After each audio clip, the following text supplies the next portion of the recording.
Hello മക്കളെ, ഷമീം സാറാണ്. അപ്പോൾ ഒരുപാട് കുട്ടികൾക്കുള്ള സംശയമാണ്, +1 എത്ര മാർക്ക് കിട്ടിയാലാണ് ഡബിൾ പാസ് ആവുക? അതായത് +2 വലിയ പണിയൊന്നും എടുക്കാതെ +1 തന്നെ എന്ത് ചെയ്യാം, +2 മാർക്ക് കൂടി വാങ്ങിയാൽ എത്ര മാർക്ക് വേണം ഓരോ സബ്ജക്റ്റിന് എന്നുള്ളത് ഒരുപാട് കുട്ടികൾ ചോദിച്ചിട്ടുണ്ടായിരുന്നു. അപ്പോൾ അത് നിങ്ങൾക്ക് പറഞ്ഞുതരാൻ വേണ്ടിയിട്ടാണ് ഷമീം സാർ വന്നുള്ളത്. മാക്സിമം ഫ്രണ്ട്സിലേക്ക് എന്ത് ചെയ്യുക, വീഡിയോ ഷെയർ ചെയ്ത് കൊടുക്കുക.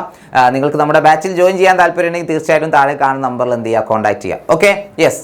അപ്പോൾ ഡബിൾ പാസ് ആവാൻ ഓരോ സബ്ജക്റ്റിനും വ്യത്യസ്തമാണ് അല്ലേ? അതായത് ലാബുള്ള സബ്ജക്റ്റുകൾക്കും ലാബ് ഇല്ലാത്ത സബ്ജക്റ്റുകൾക്കും ഡബിൾ പാസിൻ്റെ മാർക്കിൽ വ്യത്യാസമുണ്ട്. നമുക്ക് ആദ്യം സബ്ജക്റ്റ് വിത്ത് ലാബ് നോക്കാം. മാക്സിമം മാർക്ക് വരുന്നത് T60 അല്ലേ? 60 നമ്മുടെ റിട്ടൺ എക്സാം ഉണ്ടാവുക.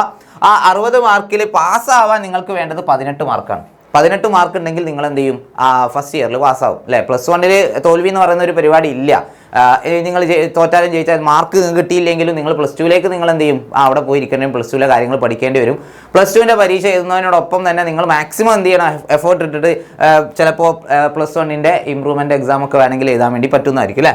യെസ്. അപ്പോൾ ഡബിൾ പാസ് ആവാൻ 36 മാർക്കാണ് നിങ്ങൾക്ക് വേണ്ടത്. അതായത് +1 നിങ്ങൾ എന്ത് ചെയ്തു, +1 നിങ്ങൾ എന്താ പറയുക 10 മാർക്ക് വാങ്ങിയെന്ന് വിചാരിക്കുക. ആകെ 10 മാർക്ക് നിങ്ങൾക്ക് കിട്ടിയുള്ളൂ എന്ന് വിചാരിക്കുക +1. അപ്പോൾ നിങ്ങൾക്ക് എത്ര മാർക്ക് കൂടി വാങ്ങേണ്ടി വരും? 26 മാർക്ക് കൂടി വാങ്ങേണ്ടി വരും +2. ഓക്കെ, അങ്ങനെ ആകുമ്പോൾ 36 മാർക്ക്. Okay, yes. അപ്പോൾ 36 മാർക്ക് ഉണ്ടെങ്കിൽ നിങ്ങൾക്ക് ഡബിൾ പാസ് ആവാൻ പറ്റുള്ളൂ. അതായത് +1 36 മാർക്കിൽ കൂടുതലുണ്ടെങ്കിൽ ഓക്കെ, സേഫാണ്. ഓക്കെ, +2 നിങ്ങൾ പരീക്ഷ എക്സാം ഒന്ന് അറ്റൻഡ് ചെയ്താൽ മതി, വേറെ പ്രശ്നമൊന്നുമില്ല.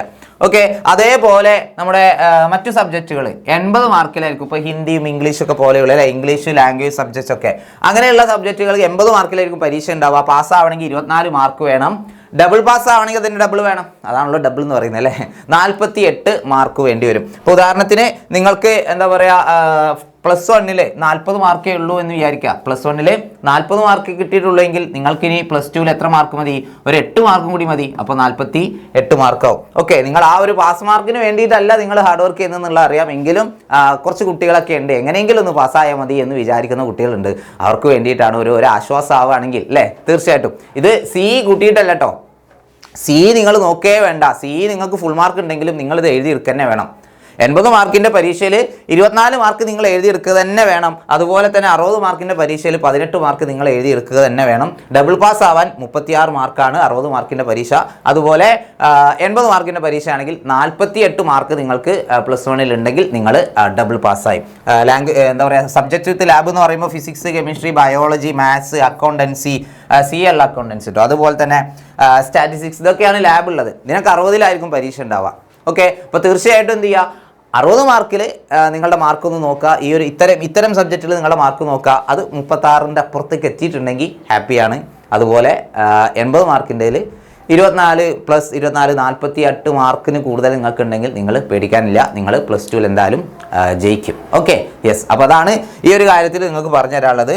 അപ്പോൾ എന്ത് ചെയ്യുക, മാക്സിമം ഫ്രണ്ട്സിലേക്ക് എന്ത് ചെയ്യുക, വീഡിയോ ഷെയർ ചെയ്ത് കൊടുക്കുക. നമ്മുടെ ബാച്ചിൽ ജോയിൻ ചെയ്യാൻ ഈ പാസ് മാർക്കല്ല, നമുക്ക് ഫുൾ മാർക്ക് തന്നെ വേണം എന്നാണെങ്കിൽ തീർച്ചയായിട്ടും നമ്മുടെ ബാച്ചിലേക്ക് ജോയിൻ ചെയ്തോളൂ.